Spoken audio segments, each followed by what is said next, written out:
Some other day. Okay, good. Yeah, I think it's Friday or Saturday. Didn't know how In many any of event, these- should do what he said he would do. Here's what I believe. They're the weakest they've been since 1979. It is a regime with American blood on its hand. It is a great disruptor of the region. It's a religious theocracy that if they could get a nuclear weapon, they would use it to advance their religious goals, which are three: purify Islam, destroy the Jewish state, and come after us. Hitler wrote a book. He wanted to kill all the Jews. Nobody believed him. I believe the Ayatollah and his regime, not the Iranian people, are religious fanatics, religious Nazis. Hitler wanted a master race. They want a master religion. So why do I mention that? There's no negotiating with these people, in my view. They're hell-bent on enacting an agenda based on religion that teaches them to lie, teaches them to destroy, in the name of God. Saudi-Israel is the most likely outcome. So I'll end with this. So President Trump said something that's going to be the best thing he ever said, or maybe the worst thing he ever said. When asked, what should the protesters do? Keep protesting. Now, that came from a man who genuinely believed that. That wasn't a calculated response. Ronald Reagan went to the Berlin Wall, and we still talk about it. He didn't say, do you mind lowering it? He said, tear it down. He was clear. He was concise.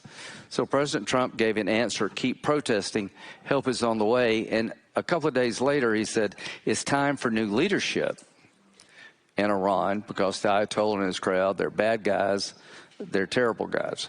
You put all three of those statements together, then what do you have? You have a president standing with the people. But it marks a shift for Europe. Where does Europe stand? Are you backing regime change?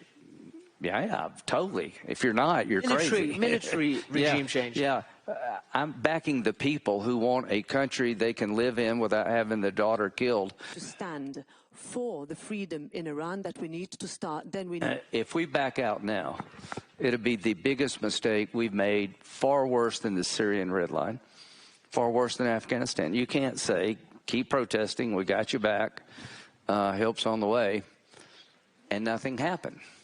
That's why I am confident that President Trump will get an outcome consistent with those three statements through diplomacy or military force. When we started this debate, Crown Prince, the people had not spoken. They've spoken. And it didn't happen. Well, not yet. And I think the reason it hasn't is perhaps because, first of all, mobilizing for it is not an easy affair. We have to consider many aspects. But most importantly, I think President Trump realizes that he needs to convince the whole world that given a diplomatic solution or diplomatic effort the maximum chance. We will have to see to what extent the Iranians from their side are willing to settle for what is being asked. I don't see it very likely that they will actually come even close to what are the demands, which will then say, look, by diplomatic means we haven't managed to get it done, so now we can move forward with that. Are you yourself in touch with to know that will be my preference? So no talk about... For more such videos, subscribe to the Newsx YouTube channel, hit the bell icon.